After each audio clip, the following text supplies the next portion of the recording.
Bien, buenas tardes. Eh, Alguien ha estado rayando mi pantalla. Bien, hoy día tenemos que ver otro tema también importante y sobre todo muy frecuente, sobre todo en los países donde existe eh, el clima cálido, humedad y el piso ecológico, las llanuras, ¿no? Acá en Santa Cruz, en el tiempo que yo he estado eh, trabajando, que son casi unos 36, 37 años, en una sola oportunidad he visto un caso de este tipo de patología, ¿no? Es una patología característica y que cuando hablábamos y estábamos viendo el tema de epidemiología, significado también de que en la mayoría de los casos, como es un problema crónico, es un problema que se va produciendo lentamente hasta que cuando se da cuenta el paciente ya tiene una deformación estética bien visible, sobre todo en los miembros inferiores, ¿no? Por el proceso inflamatorio y el edema que se produce a expensas de el bloqueo de los vasos linfáticos. Entonces dicen a veces, no, yo no voy a ir, no me duele, no me molesta, pero y se mantiene hasta que se convierte en un problema más serio debido al edema y al proceso inflamatorio que se va aumentando. Entonces estamos hablando de los cuadros de filariasis, que es otra patología muy frecuente también, que lo vamos a considerar como una patología que merece ver que se trate en el tema de la medicina tropical, ¿no? Fíjense, acá hay un miembro afectado por este tipo de parásito y que provoca el edema, además del proceso inflamatorio, que por la forma que adquiere también se lo conoce como elefantiasis, ¿no? Entonces es una patología que la vamos a ver sus detalles y todo lo que nos interesa sobre todo. ¿Qué causa la filariasis? Es una pregunta generalmente que se preguntan cuando estamos encarando este tipo de problemas. Está generalmente producido es una enfermedad crónica y está producido por un parásito, ¿no? Un parásito que generalmente se va y toma como hábitat sobre todo el lumen de los vasos linfáticos, donde se desarrolla por su presencia producen un cuadro inflamatorio que va a provocar que estos vasos se bloqueen. Entonces, este bloqueo va a facilitar o va a hacer que la linfa que se retiene en estos vasos vayan reteniéndose, aumentando en volumen el miembro hasta llegar a lo que se conoce como un miembro de elefantiasis. Generalmente, cuando el problema es inicial, puede afectar a un solo miembro, pero cuando ya hay un problema bastante largo, puede afectar a los dos miembros.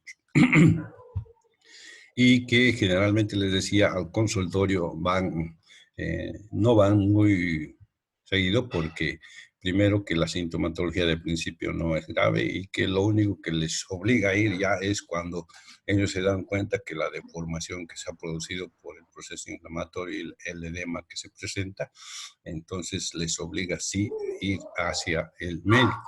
También se lo conoce como elefantiasis debido al aspecto que toman los miembros, sobre todo los miembros inferiores, cuando la afectación está en este área. Está producido por una filaria, un nemátodo, un gusano que se conoce como la Bacteria bancrofti, ¿no? Esta es una filaria, es del grupo de las filarias, y que generalmente está lesionando los vasos linfáticos, puesto que su hábitat o el nivel donde se va a reproducir está precisamente en esta situación. Los vasos linfáticos, la presencia de estos, la reacción inflamatoria a causa de la presencia de estos van a producir, les decía, una obstrucción del flujo linfático, haciendo que la región afectada, que sea un miembro, ya sea el brazo, la pierna, empiece a aumentar de volumen, a hasta en algunos casos, en casos extremos, semejarse o asemejarse al pie de un elefante, por lo que se le ha denominado también como la elefantiasis. Aquí en el cuadro podemos ver claramente esto que estamos refiriendo, un miembro bastante pequeño, pero el miembro demasiado inflamado con una gran cantidad de retención de líquidos que le da un volumen más grande, ¿no? ¿Cuáles son los síntomas? Primero, es la forma de transmitirse son las larvas de la filaria a través de los vasos sanguíneos y linfáticos en el cuerpo. Causan síntomas que surgen después de uno o varios meses de la picadura del insecto. Estos son. Entonces, nosotros, por lo que se ha expuesto, nos ponemos y pensamos que el tema de la filariasis precisamente necesita de un transporte intermedio. Y esto está producido por un insecto que nos va a provocar, digamos, la transferencia de este tipo de parásito a través de formas de infestación a otro tipo de personas. Si se fijan en este cuadro, vamos a poder, por ejemplo, cuadros extremos de filariasis, como en esta persona que ha sido afectado a nivel de los testículos. Y entonces los testículos se edematizan y producen una gran inflamación, haciendo que el volumen de esto sea tan grande que a esta persona le va a impedir la movilización y todas esas situaciones. Entonces, lo mismo ocurre en cualquier miembro, puede ser miembro superior, miembro inferior, pero siempre está acompañado de un aumento de volumen debido al bloqueo de la circulación linfática y también al proceso inflamatorio. En estos casos, normalmente vamos a encontrar fiebre elevada, dolor de cabeza, dolor muscular, sensibilidad a la luz, reacciones alérgicas, a cuadros asmáticos, comezón en el cuerpo, o sea, prurito en el cuerpo, pericarditis, inflamación de los ganglios linfáticos, hinchazón de los miembros como piernas y brazos, así como las mamas o, en este caso, el saco escrotal, como estamos viendo en esta situación. Y en los otros lados, la hinchazón que está a nivel de los brazos, muy cerca a las muñecas, ¿no? ¿Cómo se transmite? Generalmente es el agente que nos va a pasar la larva infestante de la patología, ¿no? Generalmente es un mosquito que después de picar a una persona que tiene larvas infestantes, absorber, esta transmite a otra persona que sería el huésped y que a quien transpone la larva infestante de este parásito y que a través de la circulación esta va a llegar a el área de los linfáticos, lugar donde se desarrollará y se producirá, ¿no? Entonces, la presencia de estos generalmente, les decía, va a provocar un proceso, una reacción inflamatoria, también va a provocar la detención o el bloqueo del líquido linfático, lo cual va a empezar a producir un aumento de volumen en el miembro. Generalmente la transmisión no es de persona a persona, pero el mosquito que ha picado a alguien infectado puede contagiar a otros, incluso si la persona no ha presentado síntomas de la enfermedad. En realidad, quien tiene la, la patología requiere de un intermediario para su producción. No se puede infectar el problema de la patología con una persona porque estamos descansando con él o porque le hemos dado la mano o porque vamos a comer en los mismos utensilios, ¿no? Sino que va a requerir siempre de un medio de transporte, que en este caso sería el mosquito. Y este mosquito es quien va a transferir las larvas infestantes de un paciente enfermo a un paciente susceptible. Entonces, el contagio de persona a persona no existe, ¿no? ¿Y cuál es este mosquito el que transmite a este tipo de parasitosis? Tiene el nombre de Culex. Ese es el nombre del mosquito, que tiene características un poco diferentes a los mosquitos que conocemos y que nos producen otro tipo de patologías como el dengue y todas estas otras cosas, ¿no? Entonces, este mosquito generalmente es quien va a aportar la larva que va a provocar la filariasis. es a través de la extracción de sangre de personas que están infectadas, van a pasar hacia el organismo del mosquito, quien después de haber desarrollado parte de su metamorfosis en el mosquito, va a ser transmitido a la persona que supuestamente es el huésped susceptible, ¿no? Entonces, el mosco es conocido con el nombre de Culex, que tiene varias clases por si acaso. Entonces, pero en forma general es conocida como el Culex. La filariasis entonces constituye un grupo de enfermedades parasitarias, o sea, hay un grupo también de diversos tipos de filarias que afectan en algunos casos a los humanos, como en el tema de la elefantiasis, o en algunos casos a los animales, ¿no? También causado por infecciones. Tenemos, por ejemplo, los nematos del orden Spirulida, la superfamilia de los Filarioidea, que son transmitidos en forma de larva microfilaria a los vertebrados por un artrópodo. También hemos visto un grupo de filarias que según su hábitat o según el lugar donde van a empezar a desarrollarse, se clasifican en un grupo cutáneo, es decir, que son lesiones que se van a producir o lesiones que se van a producir porque se quedan a vivir en la piel, como ser la loa loa, es una filaria que se conoce como loa loasis.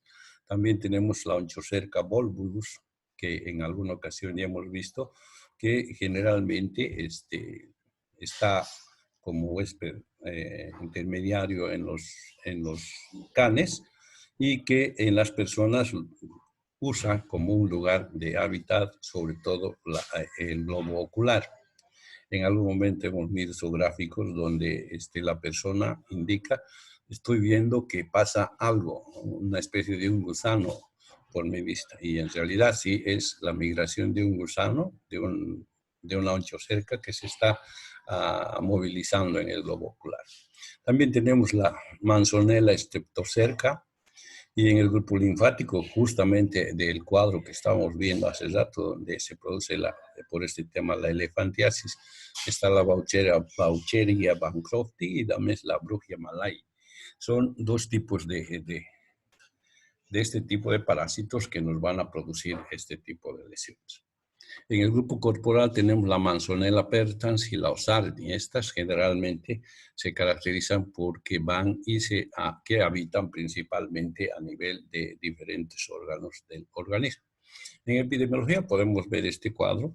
Dice, en los cuadros que están remarcados con azules son países endémicos de la filariasis linfática.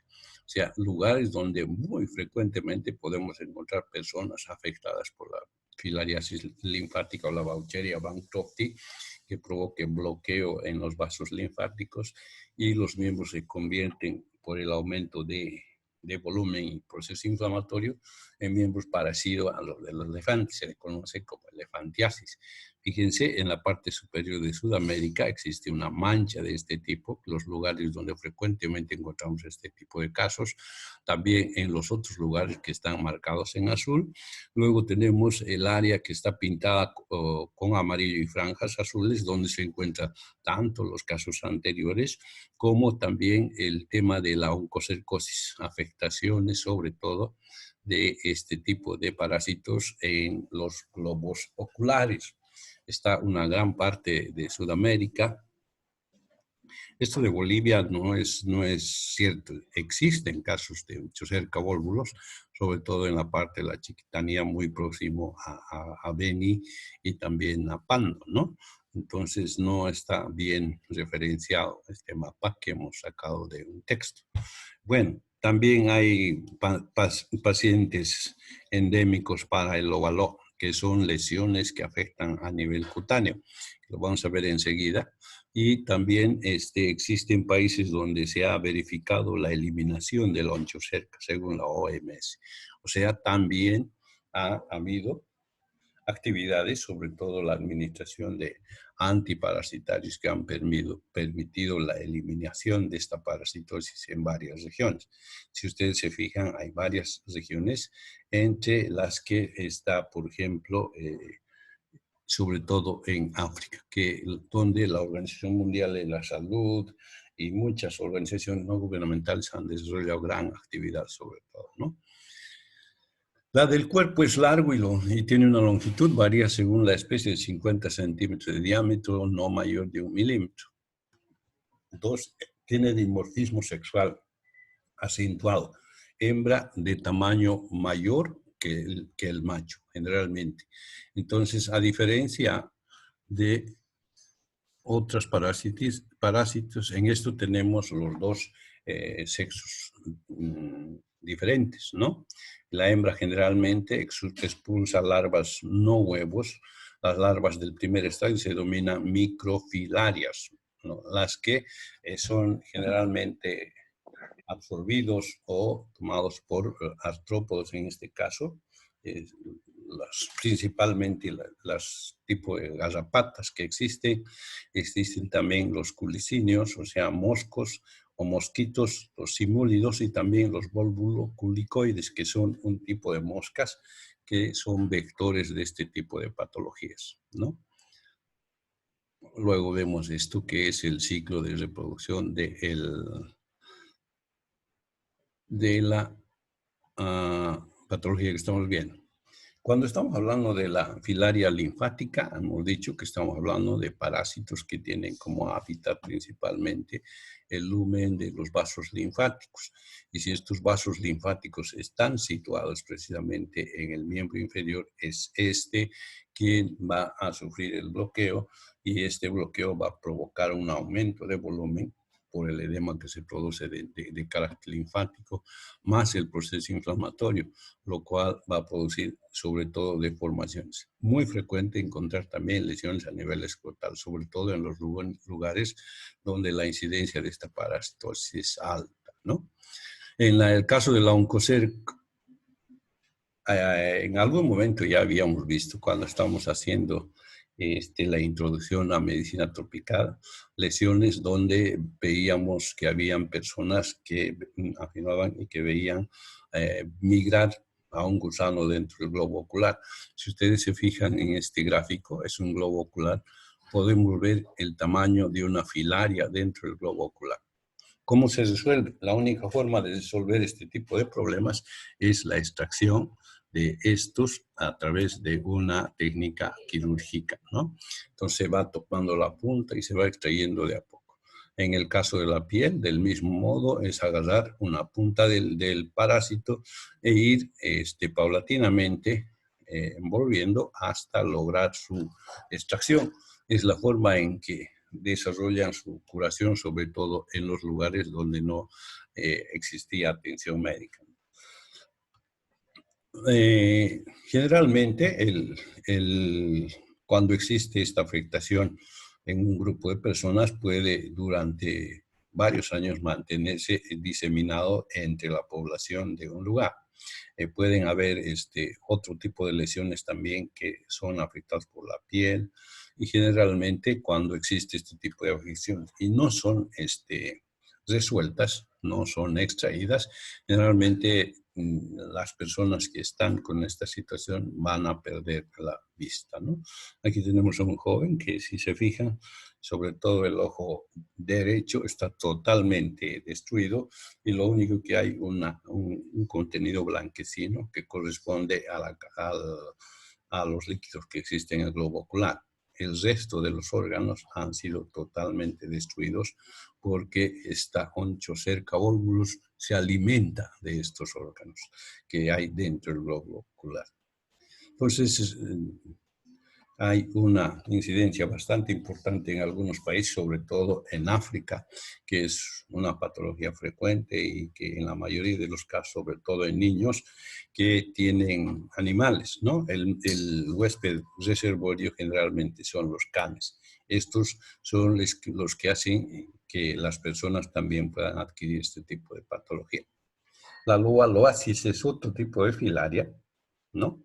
que origina inflamaciones en la piel. Generalmente se desarrollan con un escozor bastante fuerte, un prurito bastante fuerte, y que también en algunas ocasiones puede atravesar la córnea y situarse en el globo ocular, lo cual generalmente va a provocar daño igual que la anterior situación, pero su curación consiste en la extracción. Normalmente uno de los extremos en este tipo de situaciones es fácil de detectar y extraer en forma quirúrgica al gusano. Si este gusano aún no se ha reproducido, entonces puede haber una recuperación. Pero en algunos casos, cuando estos se reproducen, generalmente la recuperación de la vista ya es bastante difícil. ¿Dónde son los lugares donde mayor cantidad hay en epidemiología? Estos hemos visto ese mapa, están principalmente en África, están en América Central, está América del Sur, poniéndose a riesgo a más de 1.000 millones de personas, con 120 millones de personas afectadas en 83 países, más de 60% de los cuales residen en el sureste, en estas áreas endémicas del mundo, por ejemplo. Existen en Indonesia un 54% de la población que tenga microfilaria en su sangre, o sea, son portadores del inicio de esta parasitosis. En este caso, el hombre, habíamos dicho que es el reservorio, la fuente de infección primaria para todos los tipos de filarias, por lo que es una antropozoonosis. ¿Qué quiere decir antropozoonosis? Alguien que me pueda. ¿Qué significa antropozoonosis?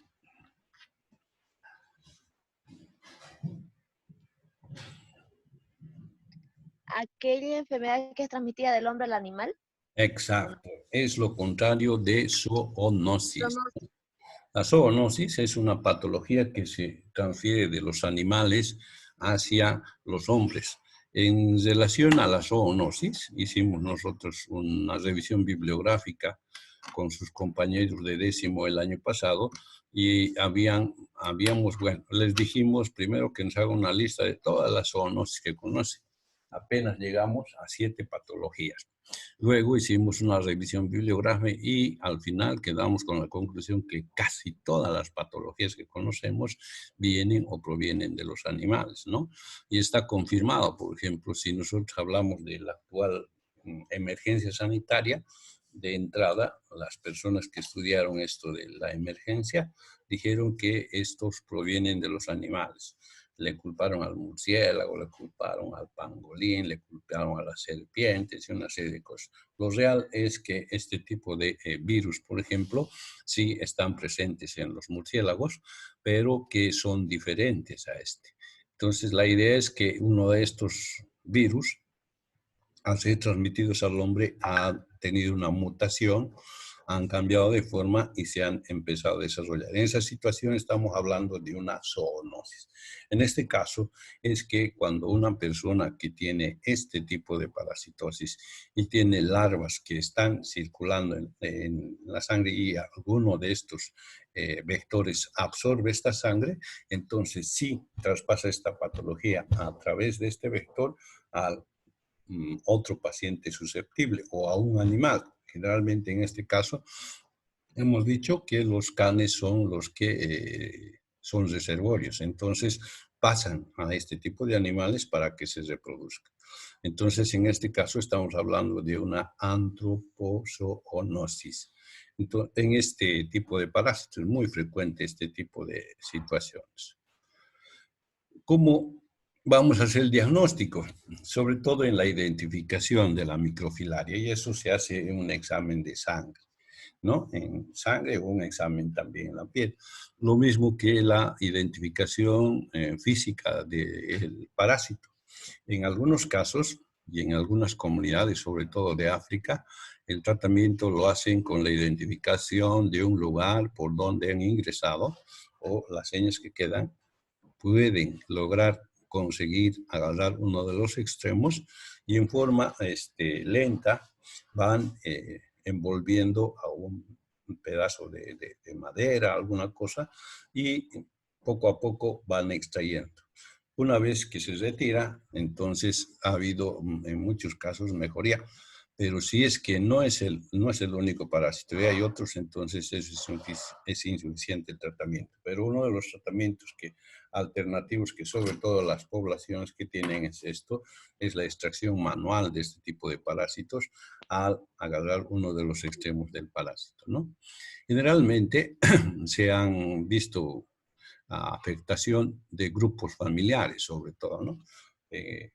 Cuando un padre tiene este problema, porque comparten muchas cosas, porque cuando salen a trabajar salen juntos, porque cuando están trabajando hay mosquitos que pican a uno al otro, entonces ahí es donde se transfieren este tipo de patologías. Por eso cuando hay un paciente que tiene esta sintomatología, siempre vamos a hacer una atención integral. También buscar en los familiares que conviven con el paciente. Es muy importante. En el tema de la prevención, la profilaxis generalmente es importante cuando se debe realizar tratamiento a los portadores de este tipo de parásito. La persona que sea portador debe de realizar el tratamiento para la eliminación de estos parásitos, de modo que él no pueda aún a través de los vectores pasar a otro tipo de pacientes, ¿no? Entonces también el control de vectores es posible. Lo mismo que para el dengue existen normas generales, ¿no? Uso de mallas milimétricas, uso de ropa o ropaje para dormir, uso de mosquiteros, uso de sustancias químicas para eliminar y todas estas cosas que utilizamos para la prevención del dengue también nos sirve en este tipo de situaciones.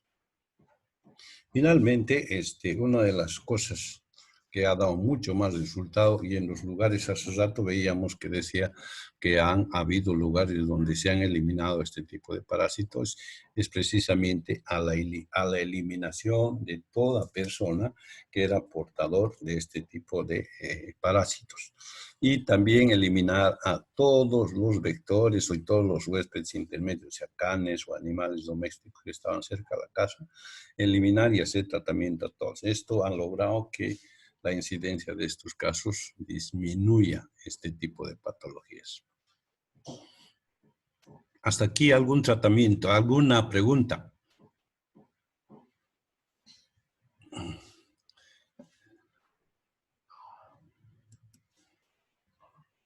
No, doctor. ¿Seguro? Bien, bueno, cuando estamos hablando de este tipo de parasitosis, nosotros estamos hablando también del tratamiento que generalmente utilizamos para todos los nematodos, o sea, para aquellos nematodos que hemos visto ya anteriormente, ¿no? Como el Oxyurus, hemos visto también otros parásitos en los cuales se ha utilizado medicamentos como el albendazol.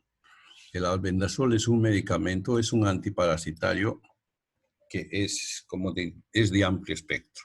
O sea, no solamente afecta a un tipo de parásitos, sino a un grupo de parásitos del grupo de los nematodos. Están las tenias, están este tipo de parásitos y otros que se requiere. Por eso es que cuando vamos a hacer un tratamiento conjunto a la comunidad, se utiliza este medicamento como un tratamiento en campaña. Lo que se hace es administrar este medicamento en dosis indicadas para adultos y para menores, de modo de que toda la comunidad pueda desarrollar el tratamiento y tratar de eliminar a todas aquellas personas que son portadoras de estos parásitos. De esta forma se ha logrado que muchas regiones, muchos lugares donde había alta incidencia de estos parásitos también disminuyan, ¿no? Lo mismo que el control con los intermediarios, como en este caso a los perros, y sobre todo la eliminación y control de los vectores, como son estos mosquitos, los que hacen de intermediarios para reproducir este tipo de patología. También se ha tratado con la ivermectina. ¿Alguien conoce la ivermectina? Ivermectina. Yo. Sí, doctor. ¿Para qué usamos la ivermectina? También usamos... Generalmente es para los animales. Exacto, ¿no? Los veterinarios utilizan esto y utilizan generalmente para las desparasitaciones. Lo utilizan también como, ahorita me voy a acordar cómo le llaman, matabichera, eso es lo que le llaman los veterinarios, ¿no? Utilizan sobre todo cuando hay lesiones producidas por moscas, las miasis, que se producen por depósitos de huevos en la piel de los animales. Entonces utilizan este medicamento y hacen que las larvas que se están desarrollando en la piel puedan, por presencia del medicamento, o salen o mueren. Y estos son eliminados, haciendo que esa herida que está provocando en los animales sane. Entonces tiene este tipo de propiedades este medicamento. También se utiliza en las personas. Con mucho cuidado, sí, porque tiene efectos secundarios como vómito y todas esas cosas. Entonces, de preferencia, el uso del albendazol en este tipo de parasitosis es lo indicado, ¿no? También habíamos indicado que las microfilarias requieren de otro tratamiento. Para eso usamos la dietilcarbamazina, que es el medicamento, digamos, seleccionado, porque es muy activo sobre todo sobre estas formas de las filarias, las microfilarias, que son en realidad las larvas que van a infestar a otras personas o van a reinfestar a la persona en la cual se está produciendo la parasitosis, ¿no? Este medicamento y su dosis precisa de ser determinada por prescripción médica para cada caso específico. Estamos hablando nosotros, cuando estamos hablando de medicamentos contra los parásitos, de sustancias que van a eliminar, van a matar a los parásitos, ¿no?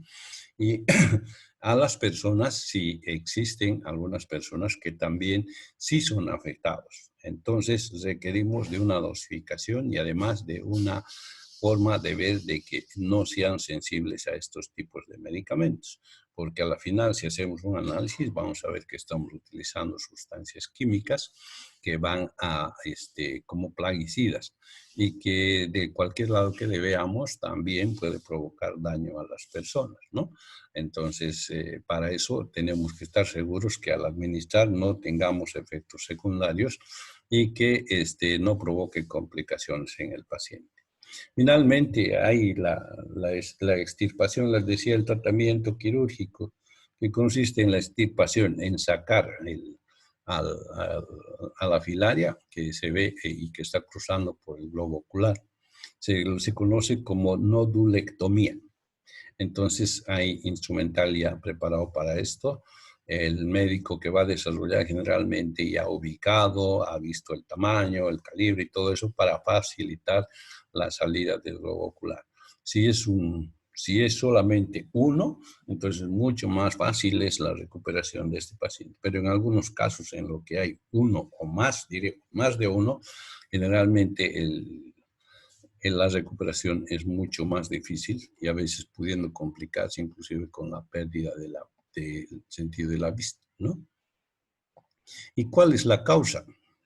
Generalmente hemos dicho la causa está producida por la presencia de un tipo de parásito que nos va a provocar este tipo de patologías. Entonces, en realidad, cuando estamos hablando de este tipo de patología, muy pocas las van a ver, veces la van a ver, y si lo vamos a ver va a ser siempre en los lugares de provincia y sobre todo en el llano donde es frecuente ver este tipo de parasitosis, sobre todo en el área de provincia. Cuando estábamos empezando a trabajar, yo tenía todavía, trabajé casi como un mes o 2 meses en una brisa, así se llamaba, una brigada de salud móvil, o sea, eran equipos que salían hacia el norte del país. Partíamos del Chapare, del Trópico, y llegábamos hasta el Beni. En este recorrido, nosotros hemos ubicado varios pacientes con problemas en el ojo y la mayoría estaban producidos por este tema, solo que la mayoría ya tenían el ojo blanco, ¿no? Entonces eso significaba que ese ojo ya estaba totalmente destruido. nos pedían que los resolvamos el problema, no lo podíamos hacer porque si queríamos sacar era enuclear el ojo, porque ya solamente era una bolsa y tenía un líquido blanco. Entonces muchas de las personas se quedaban en esa situación. En la parte, aquí en Santa Cruz no he visto ni una vez ningún caso que se aproxime por lo menos a esto. Y mucho peor en el norte, en el altiplano, ¿no? Entonces, es muy frecuente generalmente en las regiones de los llanos. En Brasil es seguro que debe haber mucho, es posible que sus compañeros que provienen de Brasil hayan visto o conozcan este tipo de casos, ¿no?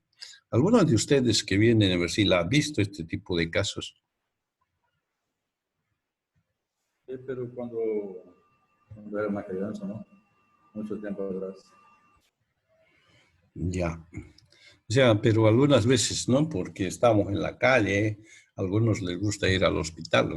Yo tengo varios alumnos que van cuando están allí a ayudar voluntariamente al hospital, como hacer práctica. Entonces, es posible que en ahí vean, o que si no, es posible que ahora que tenemos referencia de eso, estemos pendientes y podamos identificar este tipo de casos, sobre todo en provincia, ¿no? En las áreas urbanas son muy pocos los casos que se presentan y si se presentan es porque ya están muy avanzados, lesiones muy grandes, personas que tienen procesos inflamatorios y de machado muy grandes que ya les dificulta la vida normal, entonces estos sí acuden a los consultorios. ¿Hasta aquí alguna pregunta?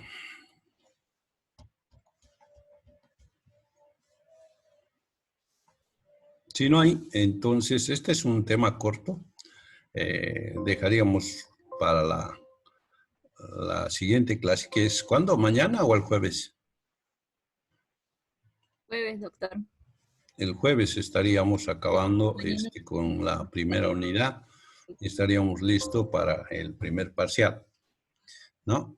Entonces, ya yo el día de hoy voy a ordenar, como ordené lo de salud ocupacional, y les paso las diapositivas de todos los temas que hemos de ver y revisar en el primer parcial. Y los videos y también las diapositivas están en la plataforma, salvo esta y la anterior, que no lo pude procesar porque todavía no manejo muy bien el editor de videos y tengo un punto blanco que igual que esta mañana, se cortó un momento la luz y como 1 minuto y medio está en oscuro, entonces hay que cortar eso para que tenga continuidad el video. Eso voy a hacerlo seguramente esta noche o mañana y ya luego les paso. Pero las diapositivas de todos los temas les voy a pasar en el curso de esta noche o mañana para que ya puedan estar repasando, porque al parecer, como les decía anteriormente, si acaba esto y se regulariza, lo primero que van a hacer es pasar 2 clases o una de recuperación o repaso para que se pueda dar la primera evaluación inmediatamente casi. ¿Está bien? ¿Están de acuerdo? Bien,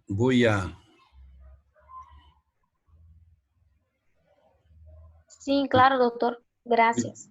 voy a intentar llamar listas. Si no alcanzo, voy a llamar en la segunda parte, ¿ya? Aunque no, ya tengo yo la fotografía ya grabado de la presencia. Vamos a hacer lo siguiente, así, para facilitarnos hacer esto. Y antes que me gane el tiempo.